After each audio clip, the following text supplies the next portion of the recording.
Hey everyone, welcome back to Playing Quietly. My name is Ryan, and today we are going to be talking about the 2023 Steam Awards. Now, normally when it comes to award shows or award lists, I really can't be bothered. Usually it just kind of feels like an industry circle jerk. However, the Steam Awards are a little bit different in that they are voted on by the Steam community. And with that, we got some very interesting results. Now, initially, when I saw some of these, I had some kind of are you kidding me moments here. But then, after looking into things a little bit, I realized you guys are a bunch of frothing, meme loving apes, and I love you for it.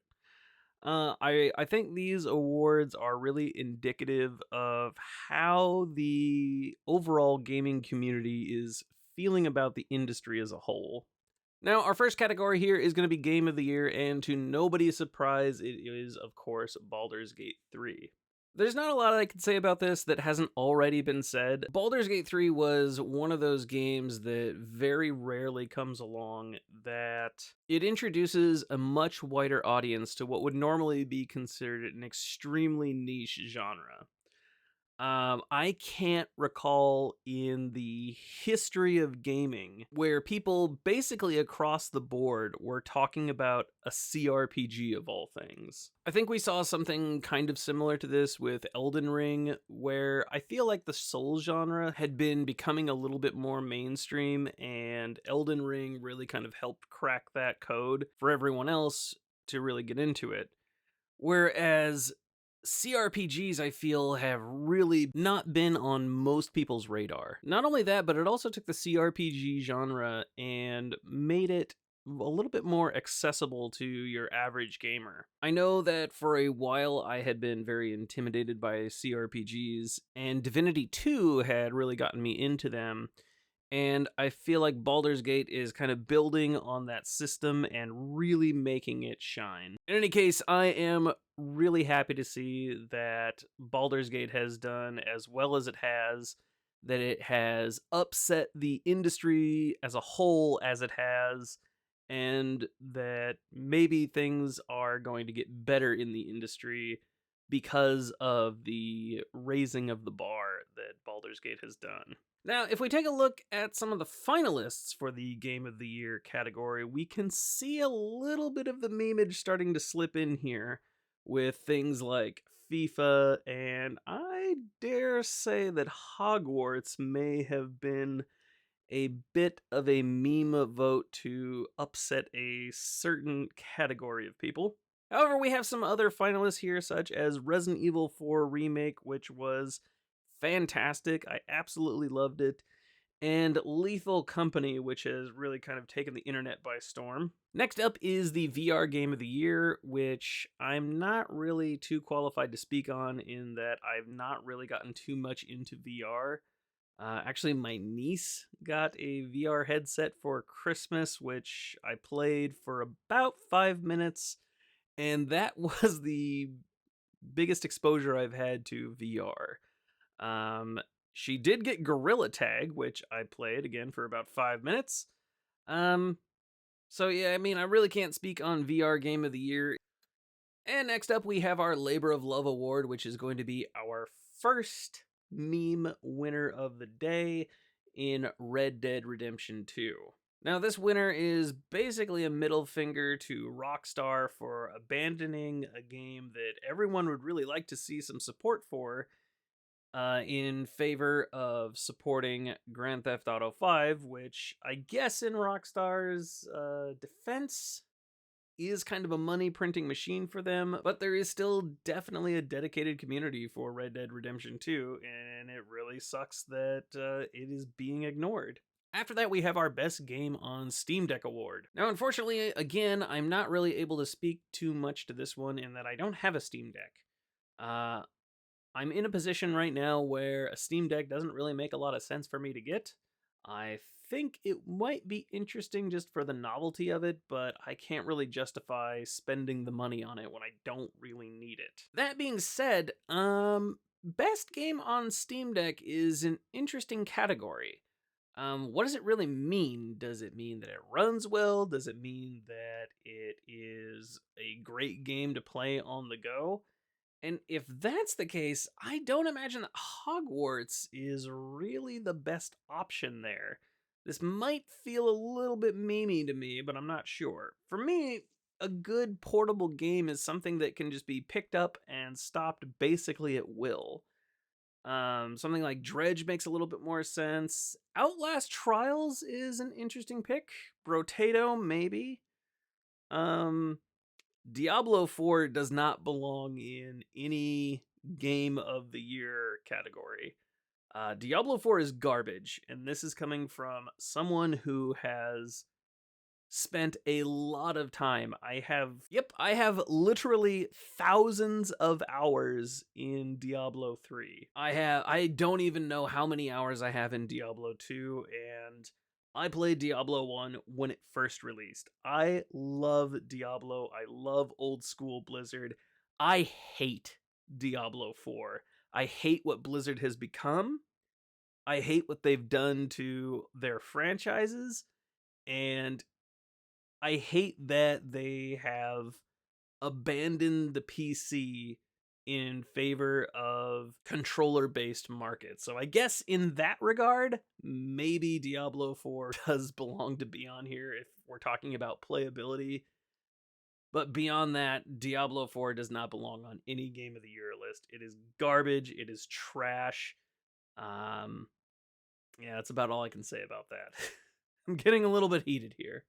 Let's move on to the next category. All right, Better with Your Friends award. This one I'm able to speak extensively on, given the nature of Looping Real Gaming, our other channel, the channel that is exclusively dedicated to playing multiplayer. Lethal Company is a fantastic pick for this. Lethal Company has been really, really fun to play with the guys. I absolutely love it. It's really fun, really funny. The just some of the situations that have arisen have been absolutely great. It really has everything that you could want in a multiplayer game that you play with your friends. There's plenty of teamwork to be done. There's plenty of ways to screw your friends over. It's really good. Taking a look at some of the other finalists, we played the early. What was it? I think Max got us some codes for the early access to or party animals, and I mean it was okay. Um, that's basically all I can say about it. Like it was all right. It was kind of an interesting kind of Fall Guys clone. I don't really remember it all that well, so I don't know. It was all right. It was okay. It was eh. Sunken Land I've actually not played yet, but I've heard good things. Dark Tide is a very interesting pick. When this game first came out, it was all right. I was pretty excited about it. Actually, I think the Dark Tide cinematic video that I put up on this channel is, to this day, this channel's biggest video, which is really weird, but hey, so I love Dark Tide for that. But beyond that, I don't know, the character progression was very shallow. Just kind of everything about this game felt very shallow.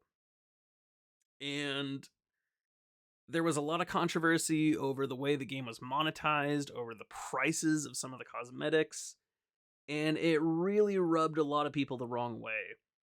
One of the prevailing thoughts in the community was that it was, I guess the kind of meme was that it's really good that Vermintide learned all the lessons of what not to do from Darktide. However, that all being said, we did kind of come to the conclusion as a group that Darktide would probably be a pretty decent game in about a year's time. Sons of the Forest is another really good pick. We played this together on Looping Reel, and we all had a blast with it. Really fun. Highly recommend it. Great game. Great pick. Next up, we have our Outstanding Visual Style Award, which went to Atomic Heart. I don't have a lot to say on this category, despite having kind of an artsy background. I'm not sure why Atomic Heart got the win here. From what I saw of it, I mean, there was nothing that really stood out to me that much. But when I look at some of the finalists here, for example, like Darkest Dungeon 2, that has way more of a distinct art style. Cocoon, I actually haven't played, nor have I played Inward, but also High on Life. High on Life is way more stylistic than something like Atomic Hearts. But again, I don't really have all that much to say on it. And next, the reason that we're all here, the award for most innovative gameplay going to Starfield. You absolute apes voting for this game. I love it. This giant middle finger to Todd Howard and his overrated, overhyped garbage company. That's the only thing I paid attention to at the Video Game Awards was them panning back to Todd Howard's stupid, sad face every time he didn't win something. Well, you finally won something and you didn't deserve it at all, and everyone knows it. If this game had come out in 2002, maybe then it could have competed for most innovative gameplay, and even then it probably would have been a stretch. Hell, I'd even say that the AI is worse than things that you would see in 2002. I remember getting to the first boss fight and the boss and enemies getting confused because I ran behind a box. At which point I was able to just go up behind the boss and shoot them in the back of the head a few times, and it was over. Looking at some of the finalists here, we have Remnant 2. I don't know if I'd call that innovative gameplay, but it was certainly a great game, and I love it, and I love the gameplay of it. Whether or not it really went beyond what Remnant 1 had, which I don't know, I find that to be a tough pick. And that's coming from someone who absolutely loves this game and whose channel has been mostly focused on it. As for the other picks here, honestly, I have not played the other three, although I have heard really good things about Shadows of Doubt. And as someone who loves true crime, I'm definitely going to be picking this up. Unfortunately, I did not pick it up on the most recent Steam sale, so I missed out on that, but I might buy it just because I really enjoy true crime, and it sounds like this game might be up my alley. I don't know how this one snuck under my radar. And next up we have the Best Soundtrack in a Game Award, which goes to The Last of Us Part 1. I might be wrong on this, but is this not the second remake of this game? Like, what are we doing here? I feel like this is a meme, but I'm hoping that it's a meme, but I feel like this might be an unironic pick here. I'm gonna steal a take from Mudahar here, and I'm gonna go out on a limb and say that The Last of Us is overrated. It was okay when it came out. I enjoyed it well enough. Okay, I'll go beyond that. I actually quite enjoyed it when it came out, but I'm tired of it. It's not that special. It's okay. And especially when we talk about the soundtrack, I can't for the life of me remember a song from this game. And I mean, I haven't actually played Pizza Tower, though I've heard really good things. Hi-Fi Rush, while it got a little bit tedious, the soundtrack to this game is quite solid. It's way better than The Last of Us Part 1. I can actually remember some of the songs to it. This is a terrible pick if it's an unironic pick. Moving on to Outstanding Story-Rich Game Award. Of course, it had to be Baldur's Gate 3. Great pick. Makes sense. I really don't think any game that came out in 2023 can really hold a candle to the storytelling of Baldur's Gate 3. Not even just that, but the way the story is delivered, the absolutely great voice acting. I don't know. I'm not gonna gush too much over it because I already did, and again, I'm not gonna be able to say anything that hasn't already been said about it. Liza P. I heard Liza P is pretty good.